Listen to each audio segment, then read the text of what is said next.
Selamat mendengarkan podcast ini.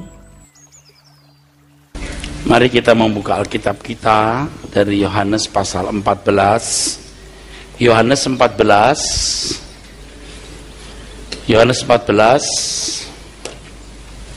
ayat 13 sampai ayat yang ke-14 ya. Yohanes 14 ayat 13 sampai 14.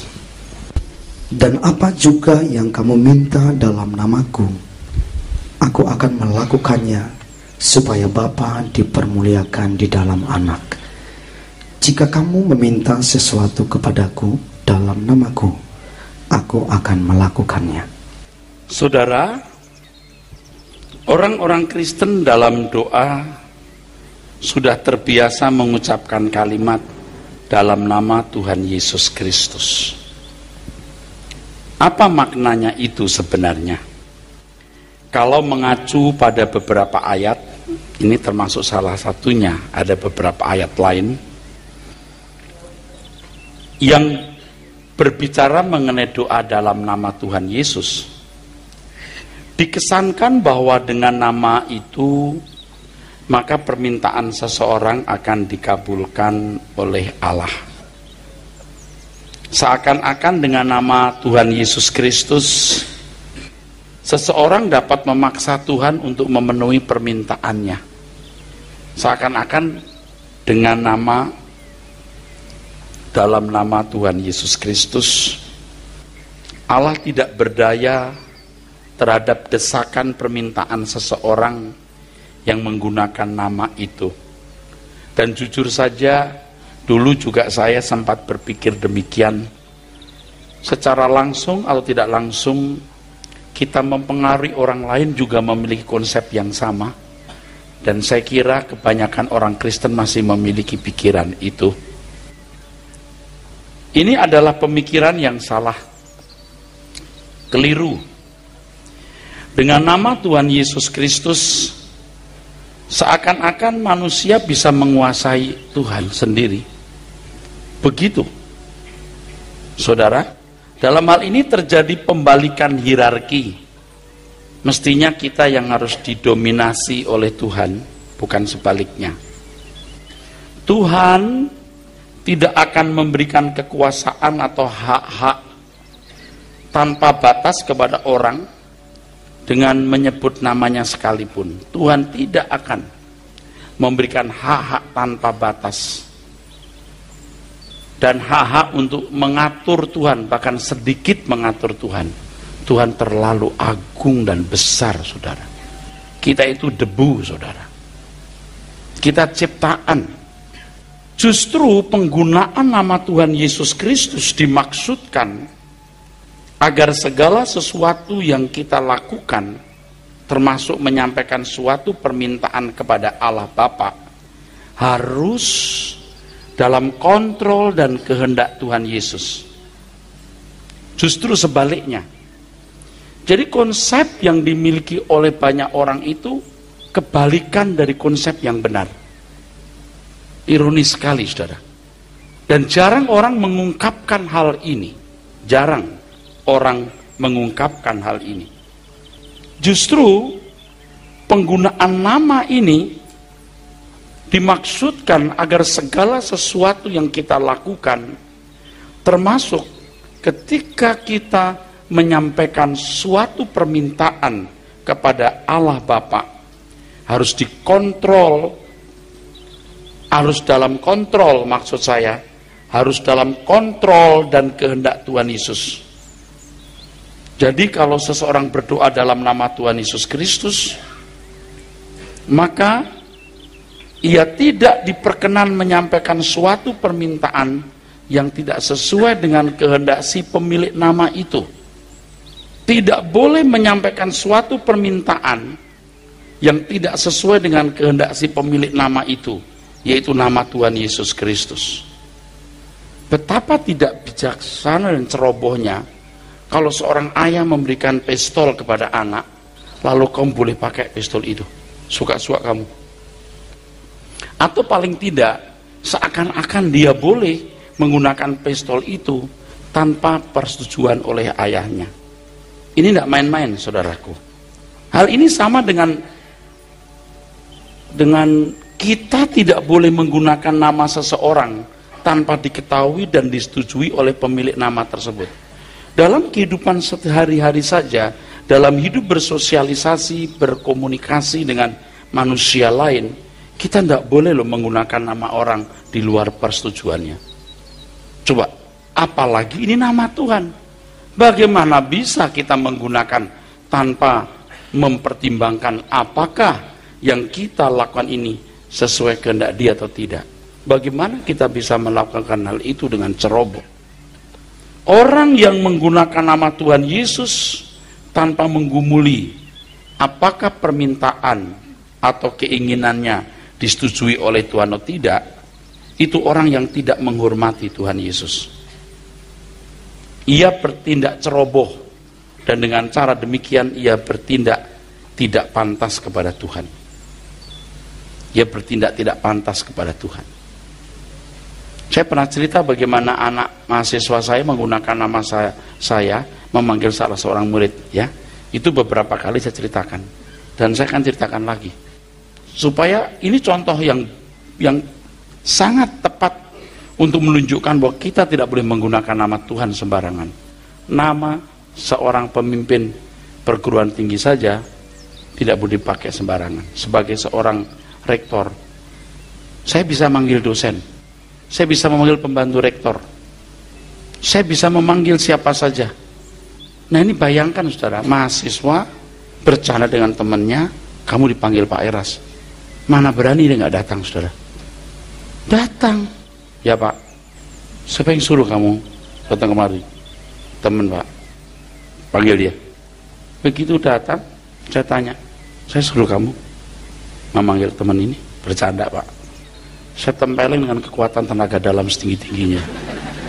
Melingkar dia, melingkar palanya, melingkar dia, kenceng saudara. Bener-bener saya marah. Kurang ajar loh. Siapa yang tidak gentar dipanggil Pak Eras? Siapa yang tidak gentar? Saya powerful, dan waktu itu selain rektor, saya juga ketua yayasan. Biasanya rektor di waktu yayasan, sekarang saya dua-duanya pegang posisi itu. Dosen saja panggil, nggak mungkin nggak datang. Pembantu rektor, dekan, panggil Pak Eras, pasti menghadap. Ya Pak, saya menghadap, siap. Ini mahasiswa dipanggil Pak Eras, wah, dia datang. Nah, kita tidak boleh menggunakan nama Tuhan Yesus dengan sembarangan loh. Saya nggak ngerti kenapa selama ini ya kita menggunakan nama Tuhan dengan sembarangan. Saya tadi sudah pesan kepada Bapak Frankie sebagai manajer dari kantor kita, tolong tulis tema bersikap sopan terhadap Tuhan, termasuk waktu nyanyi, waktu berdoa. Saudara, kalau berdoa sembarangan pun nggak sopan sama Tuhan. Oh Tuhan Yesus, sungguh luar biasa Tuhan. Coba ngomong gitu sama saya. Saya bilang, gila loh. Apalagi ngomong sama seorang gubernur, terus mulai sembarangan begitu. Bicaralah dengan tulus. Bicaralah dengan tulus, biar terbata-bata juga. Tuluslah. Jadi kalau sampai ada orang suruh berdoa nggak bisa, saya nggak ngerti. Ini pernah ngomong nggak sama mama papa? Ya ngomong loh, ya kayak begitu ngomong sama Tuhan. Justru kadang-kadang pendeta WL, saya bukan nuduh Pak Ari ya, itu justru penuh dengan elaborasi nggak karu-karuan, saudaraku. Bapa kami dalam sorga, Engkau sungguh luar biasa pada malam ini. Lu ngomong sama siapa ya? Itu belum kalau yang Yesus, Jesus, Jesus, Jesus, Jesus. Ada yang ngerap-ngerap, Jesus, Jesus, Jesus. Oh Jesus, Jesus, Jesus. Untung saya bukan Tuhan. Kalau saya Tuhan, saya bilang, malaikat tolong kamu tabok dia. Enak loh. Sekarang manggil Tuhan Yesus, Tuhan, ya Tuhan.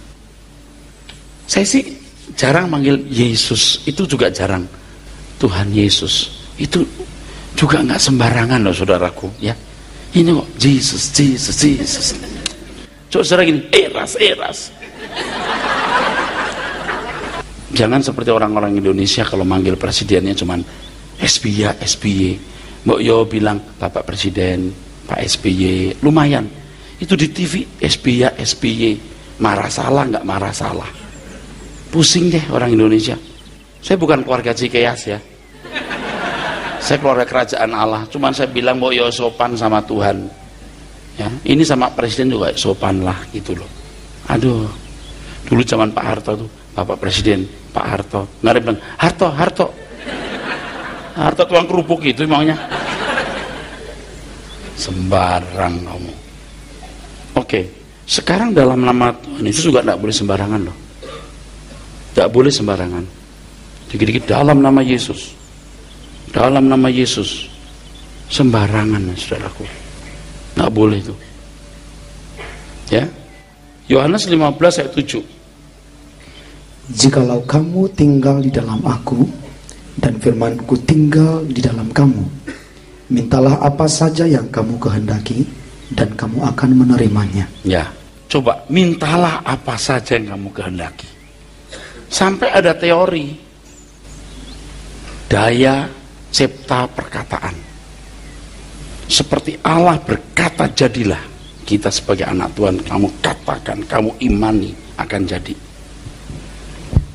Saudara, kayaknya itu benar, kayaknya itu tidak benar. Lalu ada contoh-contoh kesaksian yang sering kesaksian itu dielaborasi, ditambah-tambahi, tidak pas. Atau seandainya pas, pengalaman seseorang tidak bisa menjadi ukuran bagi yang lain. Kasusnya pasti khusus. Firman Tuhan mengatakan apa saja yang kamu kehendaki. Wah, kesannya kita akan menerima apa saja kalau kita minta dalam namanya. Saudara perhatikan, jikalau kamu tinggal di dalam aku dan firman-Ku tinggal di dalam kamu. Firman-Ku, halo, ini orang yang mengerti kehendak Allah, tinggal di dalam Tuhan, firman-Nya. Dia sudah punya kecerdasan roh, mengerti kehendak Tuhan, apa yang baik, yang berkenan dan yang sempurna. Baru dia bisa minta apa saja. Tuhan percayakan itu. Di sini Anda tahu satu kabar baik, bahwa Tuhan mengizinkan kita punya pikiran seperti pikiran Dia. Itu luar biasa. Miliki dulu pikiran Tuhan. Kan kesan yang timbul dari teks ini adalah bahwa kita bisa meminta apa saja dan Tuhan pasti menurutinya. Kita harus teliti membaca teks tersebut. Kalau kita tinggal dalam Dia dan Dia di dalam kita, doa kita baru dikabulkan. Apa saja. Dan orang yang tinggal dalam Tuhan dan firman-Nya tinggal dalam diri kita, orang-orang yang pasti mengusahakan hidup untuk kepentingan Tuhan. Orang yang tinggal dalam Tuhan adalah orang yang memiliki persekutuan yang benar dengan Tuhan. Orang-orang seperti ini memiliki kesesuaian kehendak dengan Tuhan. Orang-orang yang mengerti kehendak Tuhan dan yang mau melakukan kehendak itu. Tidak mungkin orang-orang demikian. Tidak mungkin kekasih-kekasih Tuhan seperti ini menginginkan sesuatu yang bertentangan dengan kehendak Allah. Oleh sebab itu, sebelum kita menyampaikan suatu permintaan, hendaknya kita hidup dalam persekutuan dengan Tuhan, agar kita mengerti kehendak Allah. Dengan demikian, doa dalam nama Tuhan Yesus berarti panggilan untuk hidup dalam persekutuan dengan Dia, agar menemukan kehendaknya. Buat tangan. Seakan-akan Tuhan mau bicara begini, jangan pakai namaku sebelum kamu mengenal aku. Jangan pakai namaku sebelum kamu mengerti kehendakku. Jangan pakai namaku sebelum kamu mengerti tujuan hidup yang harus kau miliki sesuai keinginanku. Waduh Pak, selama ini kok Tuhan seperti membiarkan. Ya, kalau anak kecil salah, papa mama juga tidak marah. Misalnya anak kecil begini, gue bilangin mama gue lo, papa gue polisi, gue bilangin lo ditembak lo. Kita juga nggak marah.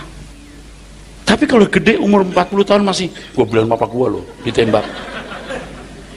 Lo ngomong apa lo sama orang? Lo pakai nama papa? Marah. Nggak usah 40 tahun, umur 20 tahun aja deh. Ribut sama orang, gue bilangin papa gue lo tembak lo.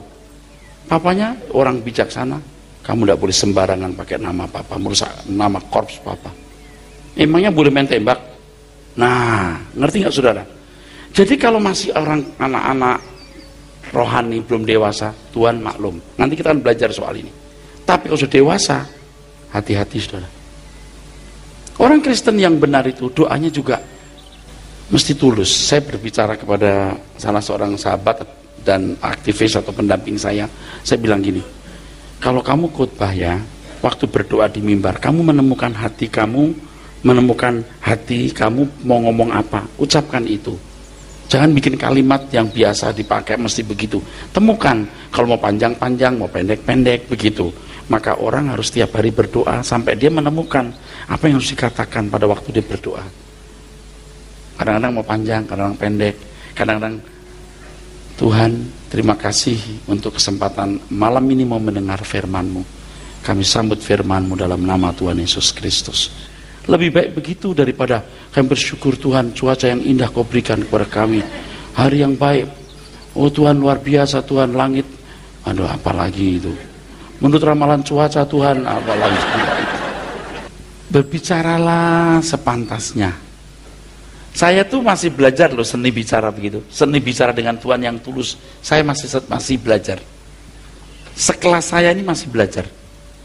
Kalau Anda sampai nggak ngerti ya gimana ngomongnya, itu karena Anda tidak pernah dialog. Tidak pernah dialog, nggak pernah ketemu sama Tuhan. Kalau ketemu sama Tuhan itu beda, saudara. Pembicara, WL, wah itu harus ketemu dengan Tuhan. So menemukan kata apa yang mau diucapkan gitu. Ya. Yohanes 3:20 kita membaca. Yohanes 16 ayat 23 maksud saya. Yohanes 16 ayat 23 kita lihat saudaraku sekalian. Dan pada hari itu kamu tidak akan menanyakan apa-apa kepadaku.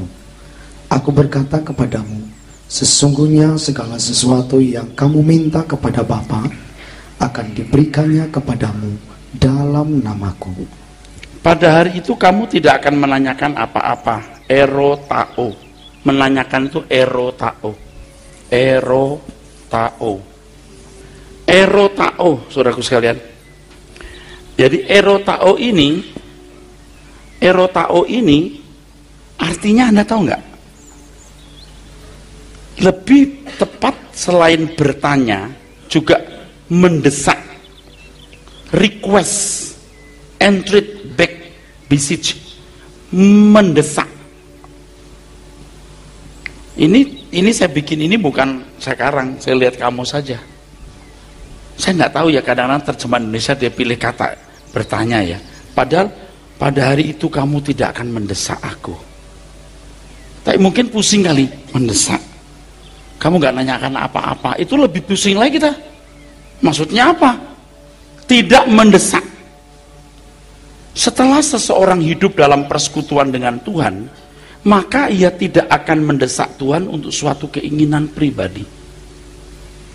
Orang yang masih suka mendesak atau memaksa agar keinginan dan permintaannya dituruti dengan menggunakan nama Tuhan Yesus adalah orang-orang yang tidak dewasa. Orang yang masih suka mendesak Tuhan itu orang yang tidak dewasa. Yang dewasa itu lebih mencari dan menuruti kehendak Tuhan. Dengan demikian jelas bahwa salahlah kalau seseorang berpikir dengan nama Tuhan Yesus ia bisa mengklaim, menuntut, mengklaim. Itu saya klaim janjimu Tuhan. Janji yang mana ya? Itu benar-benar ngawur loh saudaraku. Nggak ada loh itu. Nggak ada loh itu ajaran boleh mengklaim Tuhan. Siapa loh kita mengklaim dia? Kayak asuransi saja. Asuransi saja kalau klaim mesti bayar preminya loh. Klaim loh. Menuntut suatu permintaan, mengklaim. Jadi kalau bicara soal klaim di sini mengesankan bahwa kita memiliki suatu otoritas atau wewenang terhadap Tuhan. Betapa salahnya. Kalau kita klaim asuransi kan kita punya hak. Langsung masuk kita mau mengklaim Tuhan. Hah? Hakmu apa ya? Apalagi sebagai anak tebusan. Hah? Apa sih hak kita? Tuhan yang berhak atas kita. Baca lagi Pak, Yohanes 16:23 tadi. Dan pada hari itu kamu tidak akan menanyakan apa-apa kepadaku. Tidak akan mendesak apapun. tidak akan mendesak apapun. Kata apa-apa itu kan ditambahkan di situ. Tidak akan mendesak apapun. Nothing. Kamu nggak akan mendesak apapun. Begitu dalam teks aslinya. Yang bisa bahasa Yunani periksa sendiri ya. Lihat aja tuh. Makanya frustasi nggak kira-kira oleh terjemahan begitu? Kamu tidak akan menanyakan apa-apa. Emang mau nanya apa? Kira-kira susah ya, nggak masuk akal ya kalimat itu. Lebih bagus, kamu tidak akan mendesak aku. Terus? Aku berkata kepadamu, sesungguhnya segala sesuatu yang kamu minta kepada yang kamu aiteo,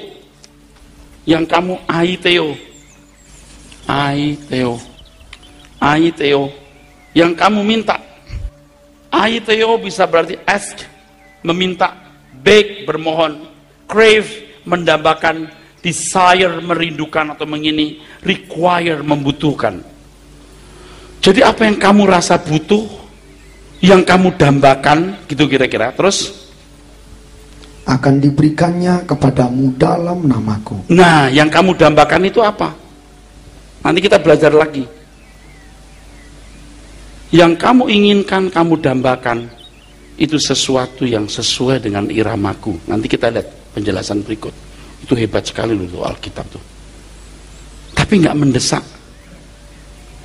Ketika seseorang sudah memiliki persekutuan dengan Tuhan, mengerti kehendak Tuhan dan mulai mengikuti irama hidup Tuhan Yesus, maka segala sesuatu yang dirindukan atau dibutuhkan sesuai dengan visi dan misi kedatangan Tuhan itu, pasti segala permintaannya kepada Bapa dikabulkan, sebab sesuai dengan visi dan misi putra tunggalnya. Dulu kita tuh enak aja ya kalau minta apa-apa ya, Tuhan aku minta aku bisa buka toko di mall ini dalam nama Yesus. Bukan tidak boleh loh, kalau memang Tuhan kehendaknya begitu, oh dikasih. Tapi kalau dasarnya keren punya toko di situ ya, lalu bisa punya duit lebih banyak, bisa beli mobil lebih bagus, wah pakai nama Tuhan Yesus Kristus, bener-bener lo menghina dan melecehkan Tuhan lo. Belum lagi duitnya banyak untuk kawin lagi, waduh apalagi saudaraku, jadi menindas orang lain, aduh lebih jahat lagi saudaraku. Permintaan kepada Bapa dalam nama Tuhan Yesus Kristus, kalau kita minta kepada Bapa dalam nama Yesus Kristus, memuat pesan bahwa jalan untuk bisa mencapai Bapa hanya oleh karena Tuhan Yesus Kristus. Tidak bisa menghampiri Dia tanpa nama itu. Amin. Halo, kamu tidak bisa menghampiri Bapa tanpa nama itu. Amin. Seperti orang masuk pintu gerbang lalu bilang, disuruh Bapak ini pimpinannya atau yang punya gedung ini, diterima? Kalau zaman dahulu hanya imam besar yang bisa menghampiri Allah, itu pun setahun sekali. Tetapi di dalam Tuhan Yesus, kapanpun kita bisa menjumpai Dia. Itulah sebabnya kita tidak boleh menggunakan fasilitas ini untuk mengobarkan keinginan kita sendiri di hadapan Bapa. Ini berarti segala sesuatu yang kita minta bukan atas nama siapapun, tapi nama Tuhan Yesus Kristus. Dan kalau demikian, kita tidak boleh menggunakan fasilitas itu untuk kepentingan kita sendiri. Dengan demikian, doa dalam nama Tuhan Yesus berarti mengontrol keinginan. Halo? Anda masih bersama saya? Mengontrol keinginan. Anda masih belum saya ngomong ini. Kamu boleh ketemu Allah semesta alam yang menciptakan langit bumi, boleh panggil Dia Bapa. Hebat nggak saudara? Hebat luar biasa saudaraku. Tapi hati-hati dengan keinginanmu ya. Hati-hati kamu. Karena kamu pakai nama putra tunggalnya yang hebat, itu berarti kamu harus mengontrol keinginan. Menggunakan nama Tuhan Yesus Kristus dalam doa berarti kehendak kita diserahkan, dikuasai oleh Tuhan Yesus. Untuk itu seseorang harus memahami dengan benar pikiran dan perasaan Kristus.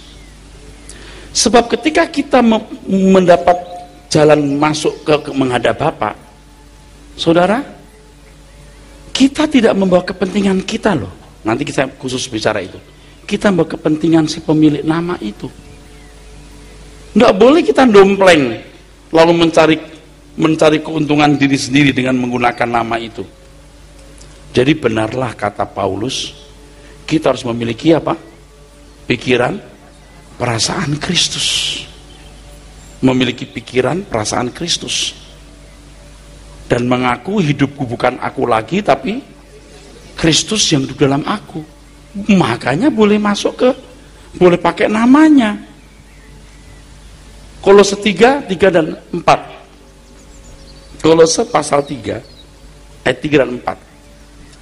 Sebab kamu telah mati dan hidupmu tersembunyi bersama dengan Kristus di dalam Allah.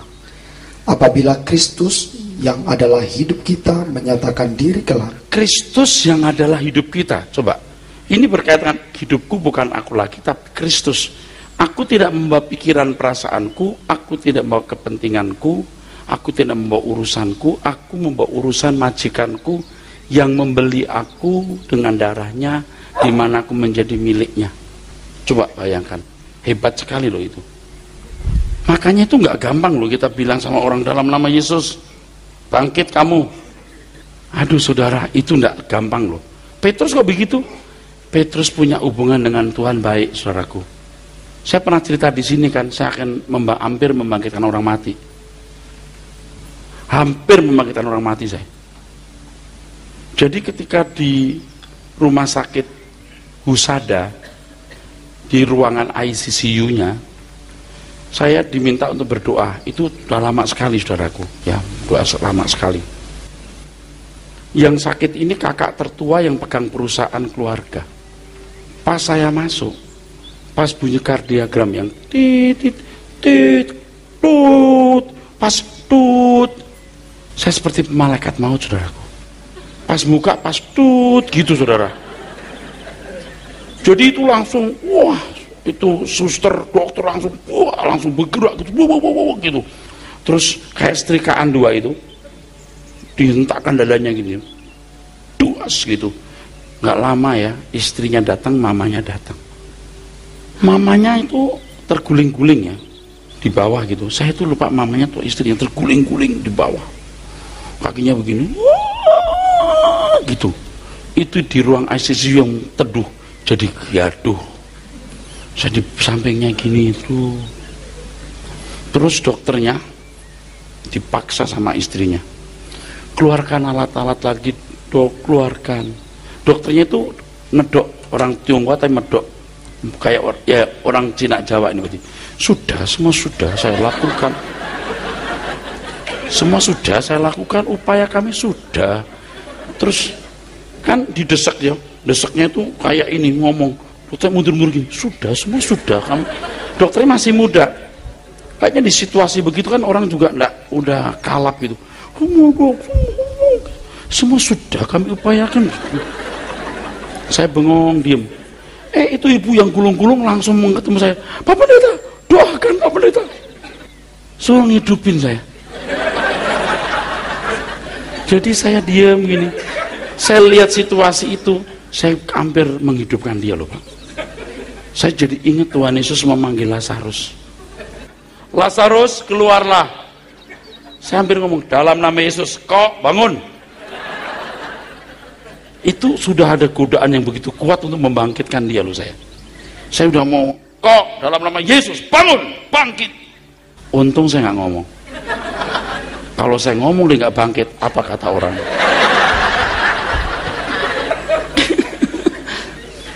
Tidak boleh pakai nama Yesus itu sembarangan.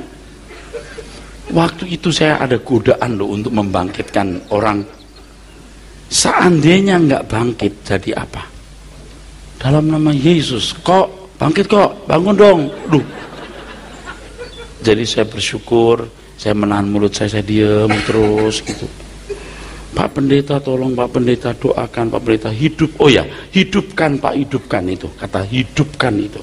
Jadi ingat saya, hidupkan Pak. Lilin kali dihidupkan Pak korek api. Ya kalau begitu ya pendeta berat loh. Saya udah berapa kali di ujung mau sampai Pak doakan yang kayak begini. Kalau sudah mati ya sudah mati aja saudaraku. Waduh, saya masih mengharapkan mujizat waktu diam terus Tuhan gimana. Tapi memang gak ada feeling juga untuk ini orang ini bangkit, gak ada feeling juga. Saudara, gak boleh pakai nama Yesus sembarangan. Tolong ya, tolong ya. Jadi keinginan kita harus kita sesuaikan dengan kehendak Tuhan. Gak boleh, waduh Tuhan itu cantik banget. Oh Tuhan tolonglah, aku cinta dia. Ada lagu itu ya, ada ya. Oh Tuhan tolonglah, aku cinta dia. Lalu mau ngapain? Dia pikir Tuhan itu kayak dukun yang bisa pelet lalu jatuh cinta. Coba, jangan begitu. Kita lihat sekarang Yohanes 16 ayat berikutnya, saudara. Ayat yang ke-24. Sampai sekarang kamu belum meminta sesuatu pun dalam namaku. Mintalah maka kamu akan menerima, supaya penuhlah sukacitamu. Terkesan lagi dalam teks ini Tuhan Yesus hendak menyenangkan hati kita dengan permintaan yang pasti akan dikabulkan. Betapa bodohnya kita dulu. Tuhan mau senangkan kita, mau memuaskan hati kita. Karena kita pikiran anak-anak. Kan anak-anak itu ya, sadar nggak sadar, punya satu persepsi. Mama mau nyenengin aku. Ingat waktu kita masih kecil dulu ya, pulang dari pasar, mama bawa oleh-oleh. Sampai ada lagu apa itu yang oleh-oleh duku. Itu sampai ada lagu begitu. Jadi kalau pulang dari pasar, itu bawa oleh-oleh. Sama kah sekarang juga? Kalau pulang dari luar negeri atau apa, cucunya dapat mainan, itu jadi membangun satu persepsi gini, mama papa mau nyenengin saya, oma opa mau membahagiakan saya. Sekarang Tuhan juga, lalu aku boleh minta apa aja biar aku seneng ya Tuhan. Itu anak kecil. Tapi banyak orang Kristen tua-tua kayak anak kecil. Sekarang di sini saya ajarin, jangan begitu. Kalau salah memahami teks ini salah dipahami, maka seseorang mulai akan menyusun daftar permintaan dan mengajukannya kepada Tuhan. Seakan-akan seseorang berhak memiliki keinginan dan jenis sukacita sendiri yang tidak dinikmati bersama dengan Tuhan. Sukacitamu penuh, itu sukacita bersama Tuhan. Anda tidak boleh punya sukacita yang Tuhan tidak ikut menikmati. Sebab ketika Anda punya sukacita yang Tuhan tidak menikmati, Anda bukan partnernya, Anda bukan kekasihnya, Anda bukan bagian hidupnya. Tepuk tangan untuk kebenaran ini. Masih bersama saya? Pipa bisa dipahami ini? Ini luar biasa. Yang begini belum pernah diungkapkan orang. Coba Anda dengarkan. Pernah nggak orang ngomong begini? Bukan saya mau sok sombong, enggak. Yang ada adalah dalam nama Yesus. Nama itu berkuasa, nama itu ajaib. Yang ada itu begitu. Sekarang kita ngajarin, hati-hati pakai nama ini. Lo jangan kurang ajar lo. Kita harus melihat teks ini ya. Yohanes 16:24 ini dalam keterkaitannya dengan teks lain sebelum dan sesudahnya. Kita tidak boleh mengutip ayat ini lepas dari konteksnya. Orang yang menerima ayat ini adalah orang yang telah menundukkan hidupnya kepada Tuhan. Mereka merelakan keinginannya dikontrol oleh Tuhan, saya jelaskan tadi, dan hidup seirama dengan visi dan misi Tuhan. Dengan demikian, ia tidak akan memiliki keinginannya sendiri dan tidak memiliki sukacita yang dinikmati sendiri tanpa Tuhan. Pasti sukacita hatinya adalah sukacita hati yang dapat menggerakkan Tuhan ikut bersukacita. Kita beri tepuk tangan, saudaraku. Haleluya. Kalau anak bilang gini, mami, besok aku ikut mami ke toko ya. Ngapain? Saya ikut jaga toko mami. Wah, itu menyenangkan loh. Itu menyenangkan. Nah, doa itu mesti seperti itu. Apa yang mendukung pekerjaan Tuhan, apa yang seirama dengan Tuhan. Berdoa dalam nama Tuhan Yesus artinya bahwa segala sesuatu yang kita lakukan termasuk di dalamnya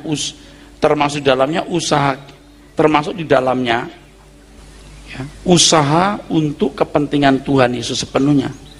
Segala sesuatu yang kita lakukan termasuk segala usaha kita untuk kepentingan Tuhan.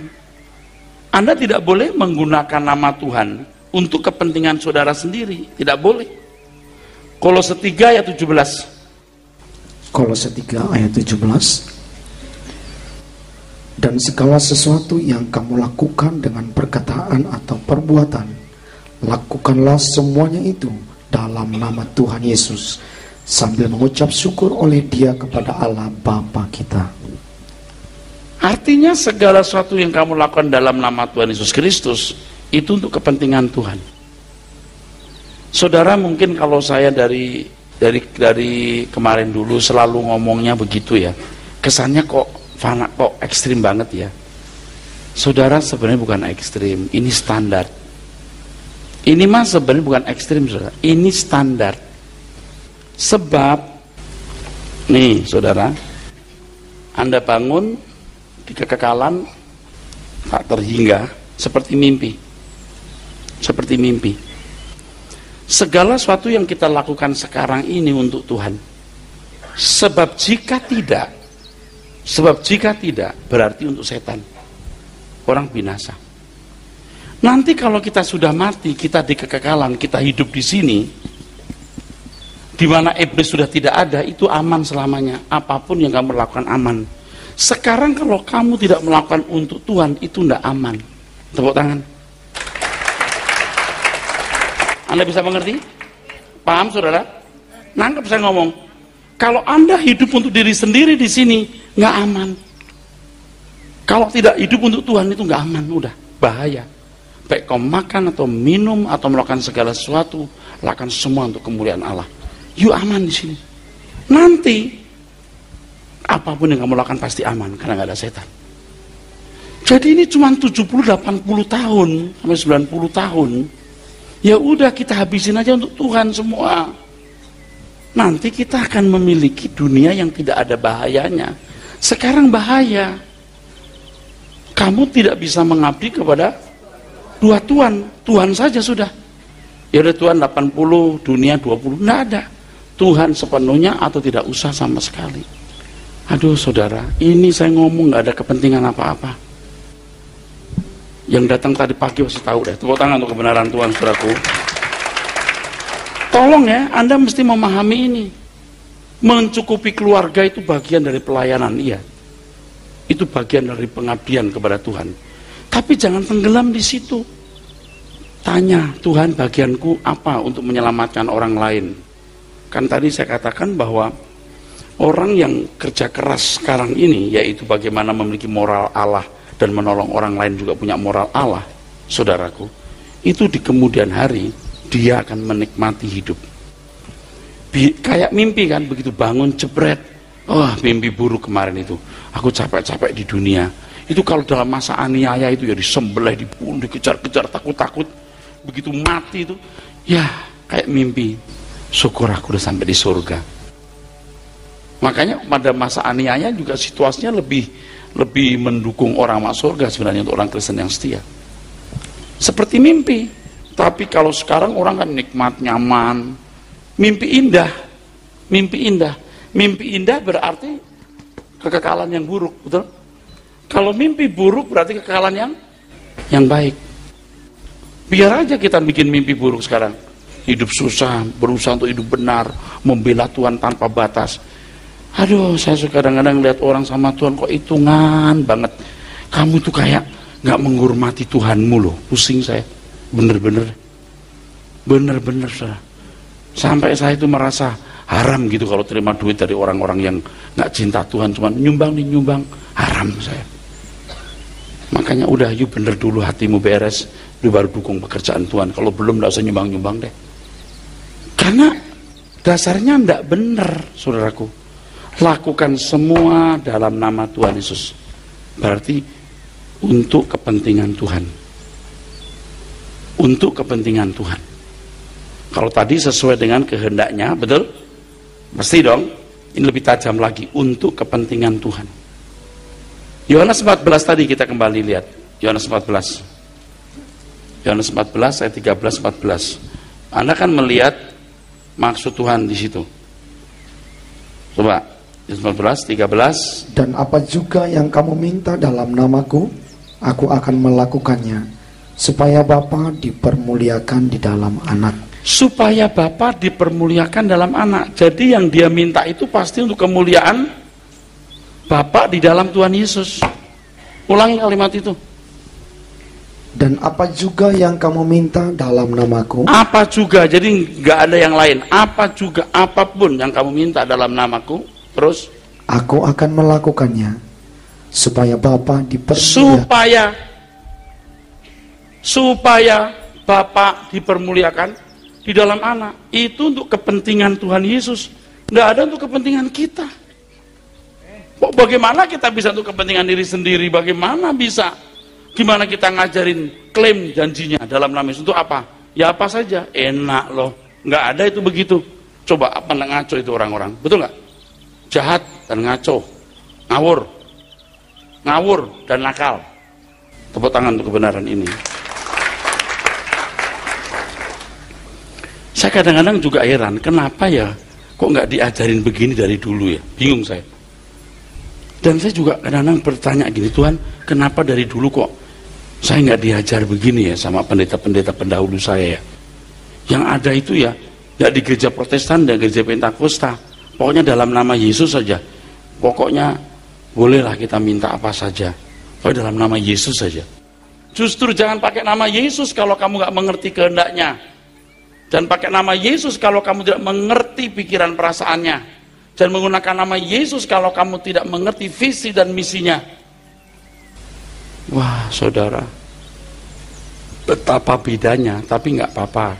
Ini sudah masuk fase-fase atau masa-masa kita jadi orang Kristen yang dewasa. Bukan orang Kristen kanak-kanak yang pakai nama Tuhan Yesus dengan sembarangan, saudara. Kita mau menghormati Tuhan sedalam-dalamnya, setinggi-tingginya, saudara. Ayat 13 baca lagi, Pak. Dan apa juga yang kamu minta dalam namaku, aku akan melakukannya, supaya Bapa dipermuliakan di dalam anak. Nah, yang lebih tajam lagi itu ayat 12.